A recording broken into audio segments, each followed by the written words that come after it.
Hello दोस्तों, welcome back to the class. Last lecture में हम लोगों ने कंडक्टर स्टार्ट किया था। कंडक्टर की प्रॉपर्टीज़ के बारे में हम लोगों ने थोड़ा सा बात किया था, थोड़ा डिस्कस किया था। ठीक है, उसी सिलसिले को आगे बढ़ाते हैं। कंडक्टर्स में जब हम आगे बढ़ते हैं तो नेक्स्ट जो आता है टॉपिक वो होता है स्फीयर का। ठीक है, तो अपन इस लेक्चर में स्फीयर्स के बारे में जानेंगे। स्फीयर आप जानते हो, बचपन से देखते हो, फुटबॉल खेलो, क्रिकेट खेलो, है ना। जो बॉल होता है वो क्या होता है, स्फेरिकल शेप का होता है। उसी स्फीयर के बारे में अपन बात करने जा रहे हैं। In the case of electrostatic, sphere जो होता है वो कई टाइप के होते हैं। ठीक है, स्फीयर कई टाइप के होते हैं, मतलब होता तो स्फीयर ही है ना, गोल सा। लेकिन जब कंडक्टर के बारे में बात करेंगे तो उसको हम लोग डिवाइड करते हैं कुछ पार्ट्स में। जैसे मान लीजिए, अगर मैं इसको डिवाइड क्लासीफाई करना चाहूँ तो मैं बोल सकता हूँ, पहला जो स्फीयर होता है वो होता है hollow conducting sphere. Hollow conducting sphere, इसका मतलब क्या हो, शॉर्ट फॉर्म में हम लोग इसको HCS भी बोलते हैं, हॉलो कंडक्टिंग स्फीयर। ठीक है, देखिए कैसा हो, स्फीयर है तो जाहिर सी बात है इसी शेप में होगा, है ना। अगर इस स्फीयर को हॉलो कंडक्टिंग है मतलब हॉलो स्फीयर है, अंदर कुछ नहीं है, मेटेरियल वगैरह अंदर नहीं है। अब अगर इस स्फीयर को हम लोग चार्ज क्यू देते हैं तो चार्ज क्या होगा, कंडक्टिंग है इसलिए चार्ज यूनिफॉर्मली डिस्ट्रीब्यूट हो जाएगा। रेडियस ऑफ कर्वेचर हर जगह सेम होना चाहिए, स्फीयर है ना। गोला का रेडियस क्या होता है, हर जगह सेम रहेगा। सेंटर से उसकी जो दूरी होगी, अगर मान लीजिए ये सेंटर है, रेडियस आर है ना, तो हर एक पॉइंट का डिस्टेंस कितना है, आर है, मतलब रेगुलर शेप है। इसका मतलब क्या है कि जो चार्ज हमने इसको दिया, कंडक्टिंग होने की वजह से क्या होगा, चार्ज यूनिफॉर्मली डिस्ट्रीब्यूट हो जाएगा, मतलब हर जगह चार्ज डेंसिटी की वैल्यू क्या रहेगी, सेम रहेगी। ठीक है, तो ये हुआ आपका हॉलो कंडक्टिंग स्फीयर। ठीक है, अब अगर बात करते हैं इसी में करने की कोशिश करते हैं। सेकेंड अगर टाइप हम लिया, सेकेंड टाइप आपका हो गया मान लीजिए सॉलिड कंडक्टिंग स्फीयर, इसको बोलते हैं अपन SCS, सॉलिड कंडक्टिंग स्फीयर। ठीक है, सॉलिड कंडक्टिंग स्फीयर का अगर हम लोग डायग्राम बनाएं तो स्फीयर है तो जाहिर सी बात है यही शेप होगा, है ना, स्फेरिकल शेप होगा। ठीक है, अब अगर इसको हम लोग चार्ज देते हैं, सॉलिड है बेटा, ठीक है, अगर ये सॉलिड है, अगर इसको हम लोग चार्ज क्यू दिया तो क्या होगा। अपने को पता है कंडक्टर के हम लोगों ने प्रॉपर्टीज देखे थे कि सारे के सारे चार्ज पार्टिकल जो होंगे क्या होगा, वो आउटर सरफेस पे डिसाइड करेगा, है ना, डिस्ट्रीब्यूट हो जाएगा, यूनिफॉर्मली डिस्ट्रीब्यूशन होगा, क्योंकि ये क्या है, स्फीयर है। तो जो चार्ज हमने क्यू चार्ज इसको दिया, वो सारा का सारा चार्ज क्या हो जाएगा, बाहर सरफेस पे यूनिफॉर्मली डिस्ट्रीब्यूट हो जाएगा इस तरीके से। आ रही बात समझ में? जो चार्ज है वो यूनिफॉर्मली डिस्ट्रीब्यूट हो जाएगा, और मटेरियल के अंदर, कंडक्टर के अंदर कोई भी चार्ज नहीं जाएगा। वो प्रॉपर्टी है, क्योंकि अपने को पता है अंदर इलेक्ट्रिक फील्ड क्या है, जीरो है। ठीक है, तो अंदर कोई भी चार्ज नहीं हो जाएगा, क्यू क्यू इनकी वैल्यू क्या हो जाएगी, जीरो हो जाएगी। तो सारा का सारा चार्ज कहाँ जाएगा, आउटर सरफेस पे इस तरीके से यूनिफॉर्मली डिस्ट्रीब्यूट हो जाएगा। अब देखिए, अब हॉलो स्फीयर का चार्ज डिस्ट्रीब्यूशन देखिए, हॉलो कंडक्टिंग स्फीयर जो था उसका चार्ज डिस्ट्रीब्यूशन देखिए, और जो सॉलिड कंडक्टर है उसका चार्ज डिस्ट्रीब्यूशन देखिए। अगर आप इस दोनों का चार्ज डिस्ट्रीब्यूशन देखेंगे तो दोनों का चार्ज डिस्ट्रीब्यूशन क्या है, सेम है। इस चीज़ को पॉइंट करके रखिएगा कि हॉलो कंडक्टिंग स्फीयर और सॉलिड कंडक्टिंग स्फीयर में जो चार्ज डिस्ट्रीब्यूशन है वो क्या है, सेम। ठीक है, जैसा आपको ये स्ट्रक्चर दिख रहा है वैसा ही वो स्ट्रक्चर दिख रहा है। ठीक है, अब अपन आगे बढ़ते हैं।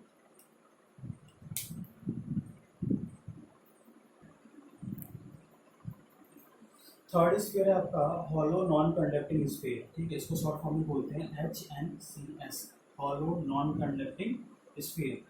यूनिफॉर्मली डिस्ट्रीब्यूटेड का मतलब क्या है अभी बताता हूँ। जैसे मान लीजिए ये नॉन कंडक्टिंग है ना, तो इसमें अगर हम लोग चार्ज क्यू देंगे तो क्या होगा, नॉन कंडक्टिंग होने की वजह से क्या होगा, सारा का सारा चार्ज यहाँ पे डिपॉजिट हो जाएगा। तो ऐसा अपने को करना नहीं है, अपने को चार्ज को यूनिफॉर्मली डिस्ट्रीब्यूट करना है। हॉलो सिलेंडर है तो सारा का सारा मटेरियल कहाँ होगा, सरफेस पे होगा। इसका मतलब कि हमको खुद से, ये चार्ज अपने आप से नहीं, हमको खुद से करना पड़ेगा कि चार्ज यूनिफॉर्मली डिस्ट्रीब्यूट करना पड़ेगा, है ना। जैसे मान लीजिए ये स्फीयर जो है वो वुड का है ना, वुडन स्फीयर है, लकड़ी का अगर स्फीयर इस तरीके से हॉलो स्फीयर हमने लिया है। ठीक है, अब इस पर अगर हम लोग कोई चार्ज रखेंगे तो वो चार्ज यहाँ पे फिक्स हो जाएगा। मतलब क्यू चार्ज हमने यहाँ पे दिया तो वो फिक्स हो जाएगा, तो हमको ऐसा नहीं करना है, हमको इस चार्ज क्यू को यूनिफॉर्मली डिस्ट्रीब्यूट करना है। मतलब डी क्यू यहाँ दिया लगा दिया, D Q D Q D Q D Q D Q D Q, मतलब इस तरीके से डी क्यू छोटा छोटा charge D Q uniformly equi distance पे हम लोग को फिक्स करना है, और ऐसा करके टोटल चार्ज की वैल्यू कितनी होगी, क्यू होगी।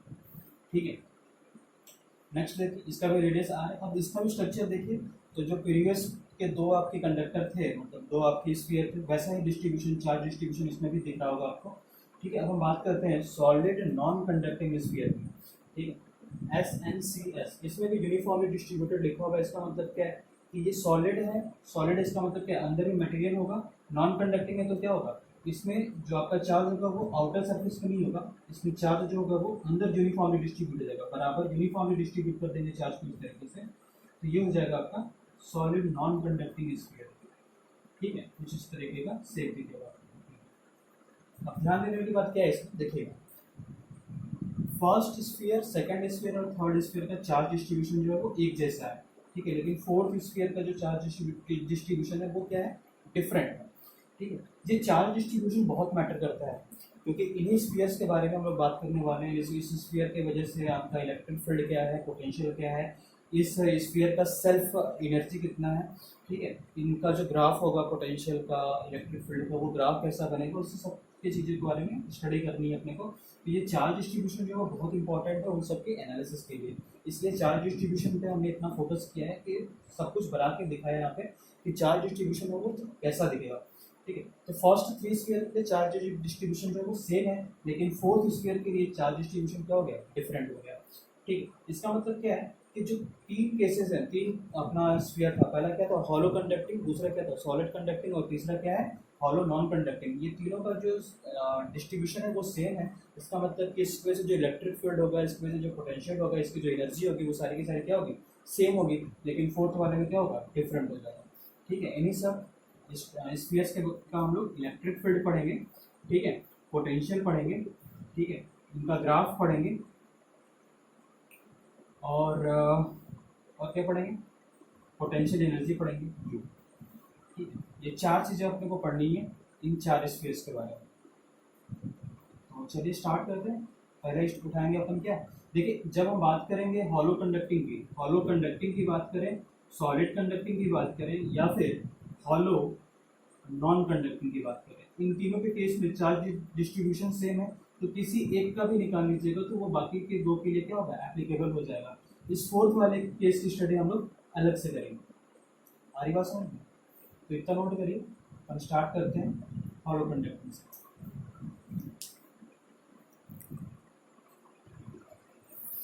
चलिए देखते हैं फिर electric field due to HC, SC and HNC। HC मतलब hollow conducting, solid conducting and hollow non conducting spheres की स्टडी करने जा रहे हैं। सबका चार्ज डिस्ट्रीब्यूशन सेम था, इसलिए मैंने ये स्ट्रक्चर बना दिया। ठीक है, अब अपन बात करते हैं इलेक्ट्रिक फील्ड की। तो इलेक्ट्रिक फील्ड अगर हम बात करें तो कंडक्टर के अंदर मान लीजिए पॉइंट ए है, यहाँ पे देखना है, और कंडक्टर के बाहर कहीं पॉइंट बी है, यहाँ पे इलेक्ट्रिक फील्ड अपने को कैलकुलेट करना है।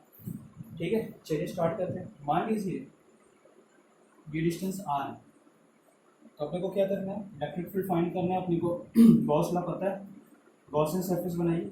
This is what, Gaussian surface.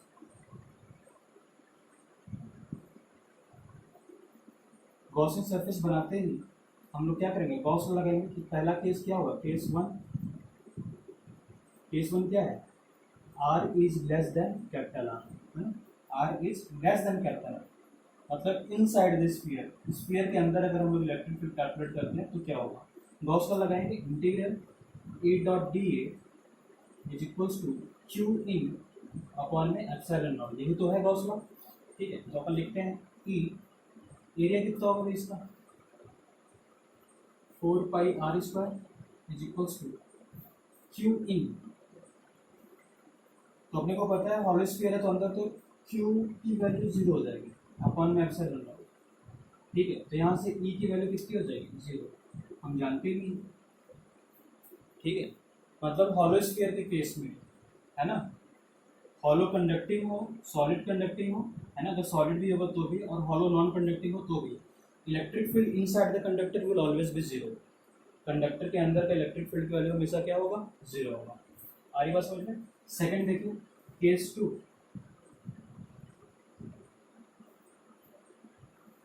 Case to क्या कह रहा है, जब r is greater then r। अब मान लीजिए ये distance r, now this distance is r, ठीक है। जब बाहर की बात करेंगे, स्फीयर के बाहर की बात करेंगे, तो यहाँ पर हम लोग क्या लगा लें, गॉसियन सरफेस बना दें। ये बड़े वाले को, ये बड़ा वाला जो लेंथ है, इसको अगर रेडियस मान करके कुछ स्फीयर बना दें तो कुछ इस टाइप का दिखेगा, ठीक है। तो गॉस का लगाएंगे यहाँ पर, E dot D is equals to Q in upon में एप्सिलॉन नॉट। तो E इंटू में 4πr² is equals to Q in की वैल्यू कितनी है, टोटल चार्ज देखिए इस स्फीयर के अंदर आ गया, जो चार्ज क्यू था वो बड़े वाले स्फीयर पे क्या आ गया, अंदर आ गया। तो इनटोस्ट की वैल्यू कितनी हो जाएगी, क्यू अपॉन में एप्सिलॉन नॉट। तो यहाँ से E की वैल्यू देखिए क्या आ जाएगी,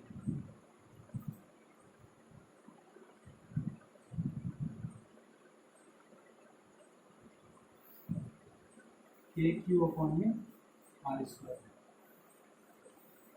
ठीक है। और अगर ध्यान से देखिए तो ये वही वैल्यू है electric field due to a point charge at a distance of r, है ना। अगर मान लीजिए यहाँ सेंटर पे हम लोगों ने पॉइंट चार्ज क्यू रखा होता है, यहाँ पे अगर इलेक्ट्रिक फील्ड पूछते तो वैल्यू कितनी आती है, के क्यू बाई r², ठीक है। इसका मतलब क्या है कि हम लोग जानते हैं कि पॉइंट चार्ज के केस में इक्वी पोटेंशियल सरफेस क्या होता है, कि स्फीयर होता है। तो स्फीयर के केस की वजह से भी जो इलेक्ट्रिक फील्ड आएगा डिस्टेंस r पे, तो कितना आएगा, यही वैल्यू आएगी, ठीक है। अब अपन बात करते हैं ग्राफ की, ठीक है। इसको मिटाना पड़ेगा, नोट करिए, ग्राफ बनाते हैं इसका। चलिए ग्राफ देखते हैं। तो अपने को पता है कि रेडियस r तक, है ना, स्फीयर के रेडियस r तक, जो रेडियस है स्फीयर का, वहाँ तक की इलेक्ट्रिक फील्ड की वैल्यू कितनी है, 0 है। मतलब ये r is equals to r तक इलेक्ट्रिक फील्ड की वैल्यू कितनी है, 0 है, ठीक है। उसके बाद फिर क्या होता है, इलेक्ट्रिक फील्ड शूट अप करता है इसके। ये ग्राफ किसका है, फॉर्म में r²। तो ये ग्राफ होगा आपका किसका, electric field for the XC, SC and HNC। इस तीनों केस के लिए आपका इलेक्ट्रिक फील्ड की वैल्यू ये होगी, inside the sphere, outside the sphere, और ये ग्राफ हो जाएगा किसका, इलेक्ट्रिक फील्ड का, ठीक है। नोट करिए। नेक्स्ट है आपका potential due to HC, SC and HNC। इस कंडीशन के लिए अपने को क्या पोटेंशियल फाइंड करना है, ठीक है। तो सबसे पहले हम लोग मान लेते हैं कि ये डिस्टेंस r है, पॉइंट A जो है वो स्फीयर के अंदर है। तो केस 1 हो जाएगा आपका r is less then r, ठीक है। उस केस में क्या होगा, देखिए अपने को पता है कि electric field at A is equals to 0, inside this फिर इलेक्ट्रिक फील्ड की वैल्यू क्या है, 0 है। और अपने को ये भी पता है, क्या पता है,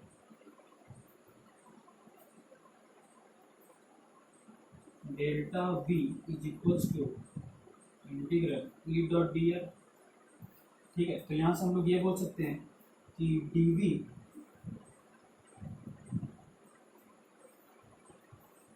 dV ओवर में dr is equals to E, ठीक है। और E की वैल्यू कितनी है, 0 है। मतलब change in potential, delta V की वैल्यू कितनी हो जाएगी, 0, है ना। इसका मतलब क्या होगा कि जो पोटेंशियल A पे होगा वही पोटेंशियल कहाँ पे होगा, C पे होगा। तो potential at C upon find कर सकते हैं। देखिए dQ चार्ज यूनिफॉर्मली डिस्ट्रीब्यूटेड है, जिसमें टोटल चार्ज की वैल्यू कितनी है, Q है। तो हम लोग लिख सकते हैं पोटेंशियल की वैल्यू कितनी होगी, पोटेंशियल एट C की वैल्यू कितनी हो जाएगी, K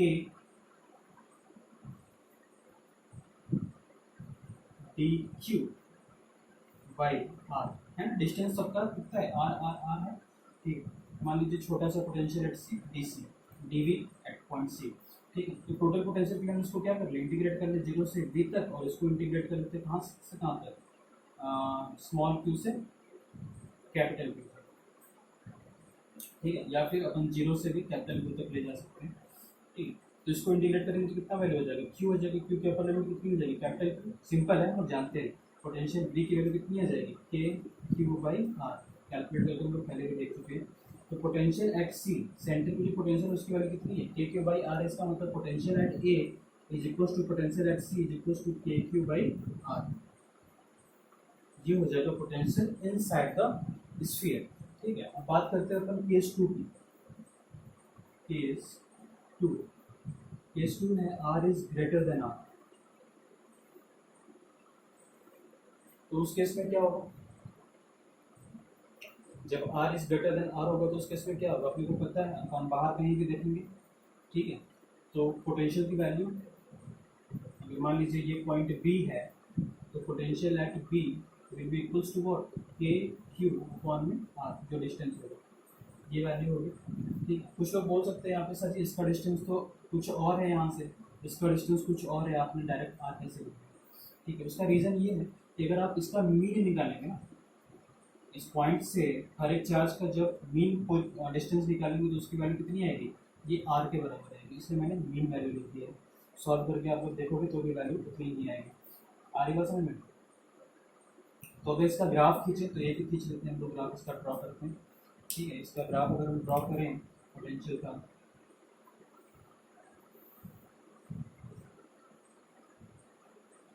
ठीक, तो अपने को पता है कि सी से जब आर की वैल्यू जीरो होगी वहां से लेकर के कैपिटल आर तक पोटेंशियल क्या है, कांस्टेंट है, जिसकी वैल्यू कितनी, के क्यू बाई आर। तो के क्यू बाई आर कहाँ तक, जब तक आर की वैल्यू कैपिटल आर के बराबर हो जाएगी वहां तक। उसके बाद फिर क्या है आपका, ये बनेगा 1/r के बाद। तो ये हो जाएगा आपका पोटेंशियल का graph from the centre to distance r, and this is the value of up to where, up to the radius of the sphere. यहाँ से जीरो से लेकर के रेडियस तक, मतलब सेंटर से लेकर के रेडियस तक आपका पोटेंशियल क्या है, कांस्टेंट है, इसलिए स्ट्रेट लाइन गया है। उसके बाद फिर क्या है, 1/r का आपने ग्राफ किया। तो ये हो गया आपका ऑल अबाउट पोटेंशियल। नोट करिए।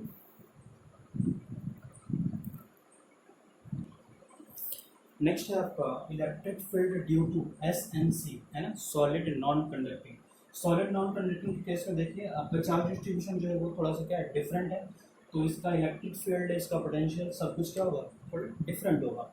चलिए एनालिसिस करते हैं। सबसे पहले हम लोग बात करते हैं पॉइंट ए की। यहाँ पे इलेक्ट्रिक फील्ड की वैल्यू कितनी होगी पॉइंट ए पे, तो कोरोना है, अपने नोज और आइज को थोड़ा कम टच करिए, ठीक है। Take care of yourself guys, अपना ध्यान रखिए, सुरक्षित रहिए, लापरवाही मत करिए, ठीक है। कॉन्सेंट्रेट करिए यहाँ पे, कहीं भी यार गायब हो जाते हैं। हाँ तो ठीक है, अपन पॉइंट ए पे इलेक्ट्रिक फील्ड फाइंड करने की कोशिश करते हैं। तो पॉइंट ए को, मतलब ये रेडियस, इसको रेडियस मान करके अपन एक गॉसियन सरफेस ड्रॉ करते हैं, ठीक है। गॉसियन सरफेस ड्रॉ करते ही हम लोग क्या करेंगे, गॉस लॉ लगा देंगे, और क्या करेंगे, घोंसला नहीं गॉस लॉ, है ना, घोंसला घोंसला नहीं गॉस लॉ, ठीक है। तो गॉस लॉ लगाते हैं, तो गॉस लॉ लगाएंगे तो वैल्यू क्या हो जाएगी, E dot D is equals to Q in upon में एप्सिलॉन नॉट। क्यू इन पूछा है, तो सबसे पहले तो हम लोग ये सिग्मा की वैल्यू निकालें। क्या सिग्मा लिख सकते हैं हम लोग, सिग्मा क्या है, चार्ज डेंसिटी है, that will be equals to total charge upon में 4/3 पाई आर क्यूब, ये वैल्यू हो जाएगी सिग्मा की, है ना, चार्ज पर यूनिट वॉल्यूम, ये सिग्मा की वैल्यू होगी। आइए देखते हैं फिर आगे, सॉरी रो की वैल्यू होगी, ठीक है। आइए फिर आगे बढ़ते हैं। गॉस लॉ लगाया आपने, ये ऐसे ऐसे ऐसे ऐसे है, तो वैल्यू क्या हो जाएगी, ई डॉट डी ए की वैल्यू कितनी हो जाएगी, 4/r²। रात के 2 बज रहे हैं, पता नहीं कौन खिड़की से देख रहा है, रात को भी चैन नहीं आता है। हाँ कॉन्सेंट्रेट, है ना, ई इंटू में 4/r² E dot D equals to Q in की वैल्यू कितनी हो जाएगी, कौन बताएगा क्यू इन की वैल्यू, कोई तो है नहीं, मैं बताऊँगा क्यू इन की वैल्यू कितनी हो जाएगी। क्या क्यू इन की वैल्यू हो जाएगी सिग्मा, सॉरी यार सिग्मा निकल रहा है बार बार, रो इंटू में 4/3 पाई आर क्यूब अपॉन में एप्सिलॉन नॉट। देख लो माय डियर, ठीक है ना। तो 4 को 4 से मार डाला, पाई ने 5 को मार डाला, r² से ये कैंसिल हो जाएगा। तो ई की वैल्यू कितनी आ जाएगी, देखिए ई की वैल्यू निकल के भागते हुए आ रही है, कितना, रो आर अपॉन में एप्सिलॉन नॉट, ठीक है। कुछ लोग बोलेंगे सर जी मज़ा नहीं आ रहा है, के टर्म में लिखिए इसको, के क्यू के टर्म में। तो आइए रो की वैल्यू को पुट करते हैं, ठीक है। तो रो की वैल्यू को पुट करेंगे तो ई की वैल्यू कितनी हो जाएगी, देखिए रो की वैल्यू कितनी है क्यू, ठीक है। ये 3 ऊपर चला जाएगा, 4 नीचे रहेगा, तो 3Q/4 पाई आर क्यूब, चेक करिए 4/3 पाई आर क्यूब, 4/पाई आर क्यूब इंटू में एप्सिलॉन नॉट, ठीक है। तो इलेक्ट्रिक फील्ड की वैल्यू कितनी आएगी, देखिए 1/4 पाई एप्सिलॉन नॉट को हम लोग क्या लिख सकते हैं, के लिख सकते हैं। तो यहाँ से छूट रहा है क्या, हाँ छूट रहा है, एक सेकेंड, ये 3 छूटा हुआ था, 3 यहाँ आएगा है ना, ये 3 यहाँ आएगा, तो ये 3 यहाँ आएगा, 3 से 3 कैंसिल हो जाएगा, ठीक है। और 1/4 पाई एप्सिलॉन नॉट की वैल्यू कितनी होगी, के होती है, तो ई की वैल्यू कितनी हो जाएगी, KQR upon epsilon naught R cube, epsilon naught कहाँ से, KQ 1/4 पाई एप्सिलॉन नॉट की वैल्यू क्या होगी, के हो गई, वैल्यू कितनी हो जाएगी, KQR अपॉन में आर क्यूब, ये वैल्यू हो जाएगी आपका इलेक्ट्रिक फील्ड, ठीक है। इनसाइड द स्फीयर आपकी इलेक्ट्रिक फील्ड की वैल्यू ये होगी, ठीक है। अपन बात करते हैं आउटसाइड, आउटसाइड के लिए अपन इसको डिस्ट्रीब्यूट मतलब क्या रफ करेंगे, रफ कर लें या फिर एक बता दें, है ना, ये बता दें। स्फीयर बनाइए, गॉसियन सरफेस लगा यहाँ पे, तो when R is greater than R, उसमें उस केस में क्या होगा, यहाँ पे क्या है, R is less than R, ठीक है, ये R is greater than R, तो R is greater than R के लिए क्या हो जाएगा, गॉसियन सरफेस ये हो गया, तो वैल्यू हो जाएगी इलेक्ट्रिक फील्ड, डायरेक्ट लिख देता हूँ KQ/में r², ठीक है। देख लीजिए सारा का सारा चार्ज कहाँ गया, अंदर आ गया, डायरेक्ट आप लोग इस तरीके से लिख सकते हैं, है ना। तो आउटसाइड में तो कोई प्रॉब्लम नहीं है, इनसाइड की वैल्यू इतनी होगी। अब इसका हम लोग ग्राफ खींचेंगे, तो इसको मैं डिलीट करता हूँ, डिलीट मतलब बताता हूँ, तब तक आप इसको नोट करिए। देखिए माय डियर, यहाँ पे क्या है कि इनसाइड द स्फीयर अगर हम बात करें तो रिलेशन ये निकल के आया है, या फिर हम लोग बोल सकते हैं रिलेशन ये भी निकल के आया है ना, दोनों तरीके से अपन इसको लिख सकते हैं, कोई इशू नहीं इसमें, ठीक है। बट यहाँ पे ध्यान देने वाली बात ये है कि देखिए KQ/में आर क्यूब कॉन्स्टेंट है, यहाँ पे देखिए रो 3 और एप्सिलॉन क्या है, कांस्टेंट है, यहाँ पे हम कह सकते हैं कि E is directly proportional to what R, अगर ऐसा है तो अप टू कैपिटल R ये डायरेक्टली प्रोपोर्शनल है, तो ग्राफ कैसा होगा, 0, कहाँ तक, R is equals to R तक, उसके बाद फिर क्या होगा 1/r² होगा, इस टाइप से आता है। तो ये बन गया ग्राफ आपका इलेक्ट्रिक फील्ड का, किस केस में, SNC solid non conducting sphere के केस में, ठीक है। इनसाइड की वैल्यू थोड़ा सा डिफरेंट आया क्योंकि इनसाइड चार्ज डिस्ट्रीब्यूशन चेंज हुआ है, आउटसाइड का सेम रहेगा क्योंकि ओवरऑल चार्ज कितना है, क्यू ही तो है, इसलिए बाहर में कोई प्रॉब्लम नहीं है, स्फीयर के बाहर में कोई प्रॉब्लम नहीं है, सेम वैल्यू निकल के आई है। लेकिन इनसाइड द स्फीयर वैल्यू थोड़ी सी चेंज हुई है क्योंकि इनसाइड द स्फीयर बाकी के 3 के केस में चार्ज नहीं था, बट 4th वाले केस में यहाँ पे इनसाइड द स्फीयर में चार्ज है, इसलिए inside the charge electric field की वैल्यू डिफरेंट है, ये डिफरेंट आएगी मतलब आई है, बाकी में तो आई नहीं थी, 0 थी, है ना। Electric field inside the conductor last के 3 केसेस में क्या था, 0 था, बट यहाँ पे आया है क्योंकि अंदर भी चार्ज आया है, ठीक है। नोट करिए, आगे बढ़ते हैं।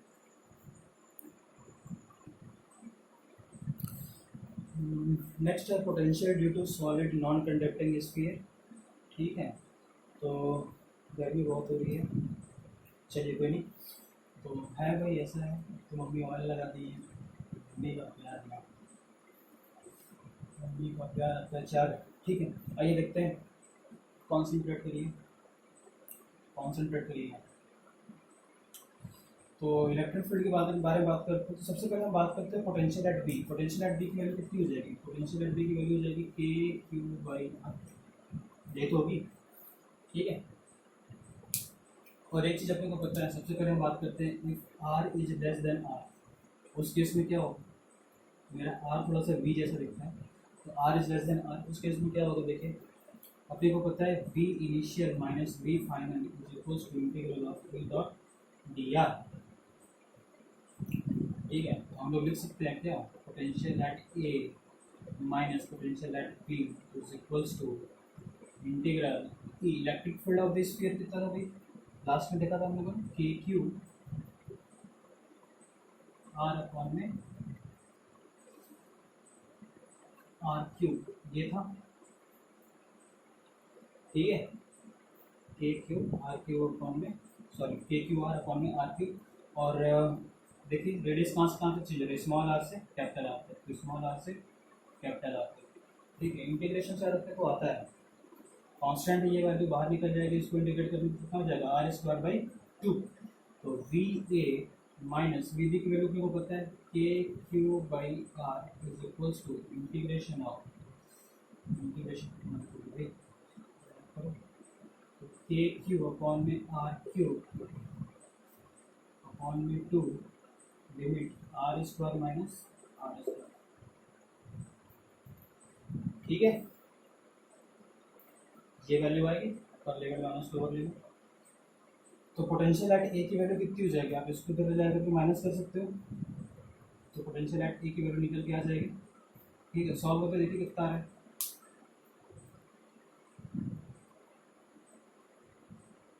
सॉल्व करके देखिए। ठीक है, इसको सॉल्व करते हैं, तो वी ए की वैल्यू निकल के आएगी के क्यू अपॉन में 2r क्यूब ब्रैकेट में 3r square minus R square, check की जगह ये वैल्यू आनी चाहिए। ठीक है, सिंपल कैलकुलेशन है। अब इसमें कुछ चीज़ें हम लोग देखते हैं। सबसे पहले तो हम बात करेंगे potential at C. Potential at C की वैल्यू कितनी होगी, देखिए पोटेंशियल एट सी की अगर हम बात करें तो यहाँ पर रेडियस आर की वैल्यू कितनी होगी, यहाँ पे आर की वैल्यू 0 है, ये डिस्टेंस आर जो उसकी वैल्यू कितनी हो जाएगी, 0 हो जाएगी। यहाँ पे वैल्यू को आप लोग 0 पुट करके देते तो वैल्यू कितनी आएगी, पोटेंशियल एट सी की वैल्यू निकल के आती है V C is equals to 3/2 K Q upon में आर। ये वैल्यू आनी चाहिए पोटेंशियल एट सी। सी पे जो सेंटर में जो पोटेंशियल होगा एस एन सी के केस में वो इतना होगा। ठीक है, दूसरी चीज़ हम लोग चेक करते हैं पोटेंशियल एट बी। तो पोटेंशियल एट बी चेक करिए, तो पोटेंशियल एट बी के लिए आपको क्या करना पड़ेगा, स्मॉल आर की वैल्यू कैपिटल आर के बराबर हो जाएगी, तो स्मॉल आर की वैल्यू कैपिटल आर के बराबर करके देखिए, तो ये आर स्क्वायर हो जाएगा, तो 3r square minus R square will be equals to 2r square, 2 से 2 कैंसिल हो जाएगा। ठीक है, आर स्क्वायर से आर क्यूब है ना, नीचे पर क्या बचेगा, सिर्फ आर बचेगा, तो वैल्यू कितनी आ जाएगी, potential at B will be equals to K Q by R. देखिए हेंस प्रूफ है, प्रूविंग भी आपको मिल रहा है यहाँ पर। तो this is the graph for what, sorry this is what derivation for what, potential in the SNC. SNC के केस में पोटेंशियल इनसाइड की वैल्यू कितनी होती है, इतनी होती है। अगर हम लोग बात करेंगे आउटसाइड, क्या जब R is greater than R होगा तो उस केस में पोटेंशियल आपका वही रहेगा, V is equals to K Q by R. इसमें कोई चेंज नहीं है, सेम है, तुम चेक कर सकते हो। आ रही बात समझ में, क्योंकि चार्ज डिस्ट्रीब्यूशन अंदर के लिए चेंज हुआ, बाहर के लिए क्या टोटल चार्ज की वैल्यू कितनी है, क्यू है, तो उसमें कोई फर्क नहीं पड़ेगा, बाहर में कोई दिक्कत नहीं है। अंदर में इलेक्ट्रिक फील्ड भी चेंज हुआ है, पोटेंशियल भी चेंज हुआ है ना। हर एक पॉइंट पे देखिए ना, फंक्शन है यहाँ पे, हर एक पॉइंट पे आपका देखिए आर की वैल्यू जैसे जैसे चेंज करोगे आप, पोटेंशियल की वैल्यू चेंज होती जाएगी। यहाँ पे पोटेंशियल कुछ और होगा, यहाँ पे पोटेंशियल कुछ और होगा, यहाँ पे पोटेंशियल कुछ और होगा। बट बाकी के पिछले के 3 जो केसेस थे उसमें क्या था, पोटेंशियल की वैल्यू सेम था। उस केस में आपका जो कंडक्टर था वो एक भी पोटेंशियल सरफेस का काम कर रहा था, लेकिन यहाँ पे ऐसा नहीं है क्योंकि चार्ज डिस्ट्रीब्यूशन इसमें चेंज हुआ। ठीक है, नोट करिए, फिर इसका ग्राफ बनाते हैं अपन। आइए दोस्तों ग्राफ देखते हैं इसका। अपने को पता है सेंटर पे इसका जो पोटेंशियल था, सेंटर पे जो पोटेंशियल था एसएनसी के केस में है ना, ये ग्राफ किसका है, एसएनसी का। एसएनसी के केस में सेंटर पे जो पोटेंशियल था उसकी वैल्यू थी 3/2 के क्यू बाई आर। ठीक है, ये वैल्यू थी सेंटर पे पोटेंशियल की, ठीक। उसके बाद फिर अगर हम बात करें रेडियस की, जब आर की वैल्यू आर के बराबर थी तो वहाँ पे वैल्यू कितनी पोटेंशियल की, ए क्यू बाई आर, ठीक। तो ग्राफ देखिए कैसा बनेगा, यहाँ से ये और यहाँ पहुँच के स्लोप चेंज करेगा अपना, ये ग्राफ बनेगा आपका पोटेंशियल के लिए in the case of SNC. SNC के केस में पोटेंशियल कर्व जो होता है वो ये होता है, सेंटर पे वैल्यू होती है 3/2 के क्यू बाई आर, और रेडियस मतलब पेरीफेरी की जो वैल्यू होती है पोटेंशियल की वो के क्यू बाई आर होती है, नेचर कर्व का, ठीक है, नोट करिए।